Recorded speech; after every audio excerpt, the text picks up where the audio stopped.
Okay. Okay. Erica, thank you for joining me. Now, did you have a relationship in mind that you wanted to speak to? Yeah, I just have the one. Okay. All right. Well, I've tell had me. many, but only one is so pertinent, right? Well, tell me about it. So what worked in that relationship and what didn't work? It's a relationship with the self. I see it. So we could talk a lot about what doesn't work and what does work, but in reality, it all works. It is what it is. Um, but one perfect example is this. We had a discussion recently, and I was quite struck by the tears that came forth in the midst of my speech. It told me that it's something that is still there, which is fine. But we were speaking of roughly 10 years ago in the place that we lived, and how he very much felt like I didn't want him around, and I very much felt like he didn't want to be around. But it wasn't that I didn't want him around. I very much wanted him around, but he didn't feel it. So we were mirroring. It was the same thing. And what it looked like was me kind of on hold in the bed, waiting, not making plans, not making commitments with other people, being in a constant state of like availability, but then slightly resentful at being available to something that didn't seem to value me. It was all kinds of problematic and extraordinarily ineffective to the desires within both of our hearts. You know what I mean? And then at the same time, he became in the habit of either always working or coming home and cracking open beers and going next door and hanging out at the bachelor pad. It was a house full of single dudes, quite unlike the life that he was living, which became all kinds of more stuff. So these are all many examples of what doesn't work, but many examples of what everybody falls into. It's escapism. You look for the thing to aid you in your disassociation of the pain because you don't want to look at it because you feel powerless to be effective. All you know is what you're doing isn't working. You don't know what works. And that's how that mirror reflects back at you because it shows you the system that you've been operating on from day one and where it comes from and where that came from. And, you know,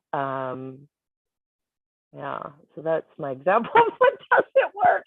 But like I said, it's very evident that it does. Yes. Yeah, totally. Yeah, at the higher level, it works. Like it gets you the lessons that you want to learn, It right? gets you to where you want to go. Yeah. Yep. Mm. So you mentioned before that a lot of people call you up and you share wisdom with them. Yeah. So what would you say is like the reoccurring theme of wisdom? Is there a reoccurring theme of wisdom that you share with someone? In my interaction with people, I just come at them from a place of wholeness. It's not any kind of superiority. It's being able to relate to where they are. And so, theme we're talking about, because I have all different things going through my mind right now, but the theme, thank you, white butterfly, there she goes.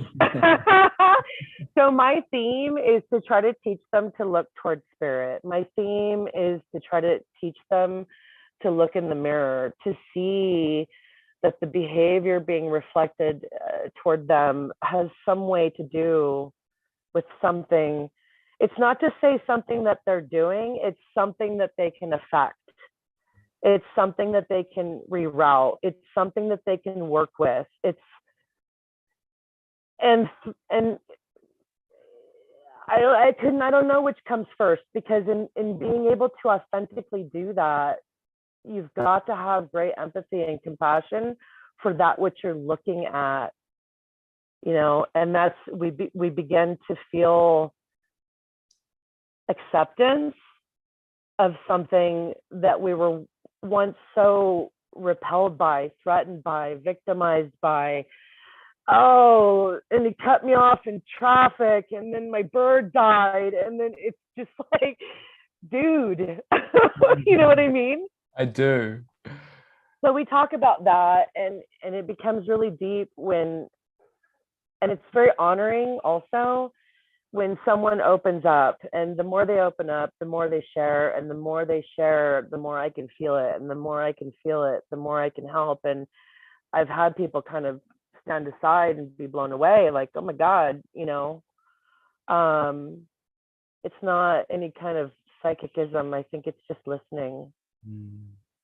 Uh, Beautiful. and the theme is trying to teach them to do that. I assigned somebody recently because he expresses to me going out into the woods, and I can kind of feel what it is when he's telling me. And so I assigned him two things. Next time you're in the woods, write from head to toe, journal in the body. What does it feel like? What does it feel like? What does it feel like? I could tell you what it feels like, but I don't want to do that. You need to feel it, right? And then the next time you're really pissed and you want to pick up your computer and throw it across the room, if you can break your mind for a second, write that down. What does it feel like in your body? And all the time, all the time, all the time, all the time must be your goal to get to the woods, get to the woods, get to the woods. So this is the theme. From their perspective, they're trying to figure out what the fuck's going on here, because they're like, but oftentimes they're so in it, they don't see it. And then they're on the ledge and they're ready to jump and just blow it all. Mm. And it's just like, hold on, let's just back up. Let's just back up. Mm. I don't know if that's the same for you in your experience. Exactly the same. Exactly the same. Yeah. Um, Yeah. being able to listen to someone, like whatever they're going through, and give them the tools to do their own Right. thing. Yeah. Like be their own leader really has the Yeah. greatest benefits. Like teach them, Absolutely. right? Teaching Um, them how to fish. Yes. Yeah. what I was going to ask you there was, how would you say um, a spiritual walk helps in this process? Well, if you're out in the world and you're doing your thing and you're within a certain awareness of what's going on, because clearly what I see in these people that I talk to, as we were speaking about before, but if you take that vision, that awareness, and you blanket it upon everywhere, you see it as a theme, you see it as it's happening to everybody at the same time. People are at different states of it, in different places of it. It all looks different. It looks different, like all the people look different. It sounds different, like all the people sound different. But there's certainly something happening in a collective space that must cause one to sort of stop and say, what's that about? You know what I mean? And that's what leads you to spiritual warfare. You asked about God. And I was always, when I was young, inquisitive. What is this church? What is this God? What is this all about? My experience was very minimal. I grew up in an environment that didn't hold God in the house like that. But on occasion, I was invited to attend with family, usually my aunt and uncle. And when I did, I was very young. I can remember being 6, 7, 8, 9, 10, very young, when the pastor would call people forth to get on knee and be prayed over, and the people would go forward. But I was always in that mix, and I was the only kid doing it. So there was some kind of a seeking there. But when I would attempt to engage in the mind, have it explained to me how this makes sense, none of it really resonated as truth. I became to a place in my life where I recognized that I needed something, assistance, higher power, something. And so I jumped headlong. Let's get the Bible. Let's do the baptism. Let's do the thing. And I did that for a couple of years. And then I began to become educated in a traditional sense, in the mainframe. Okay, you get what I'm saying? I do. But that puzzled me enough to be like, whoa, wait a minute here. The same story is going on over and over again in a bunch of different cultures, and they're all calling it by a different name. And how, and I'm one of those all or nothing. I was like, I don't believe in God anymore. I don't even believe that's not, I wasn't an atheist. I don't do labels, but I was to the point of like, I'm calling bullshit. I've been asking my whole life, no. And there's a big thing happening right now with religion. Ay, ay, ay. So, but the thing is when you begin to see what is happening and you see it in a collective way and you've got passion for the spirit, you care, you're invested in such a way, it can only lead you back to God. But it's in a very authentic space. It starts with good and bad, evil and, not, and, God or the devil. It starts very black and white, but ultimately there's something happening, spiritual warfare. I don't know exactly. Certainly the spirit is caught up in it.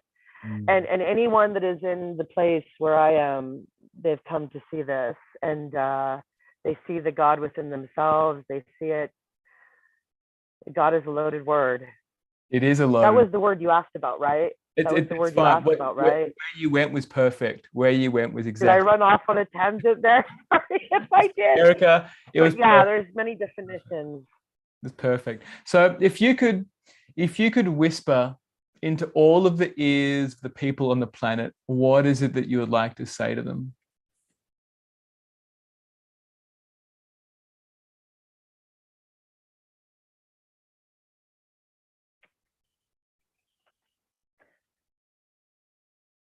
You have to follow your heart. This is how you discern. If it feels good, if it's a place of peace, this is coming from source. This is coming from your higher self. This is the way to go.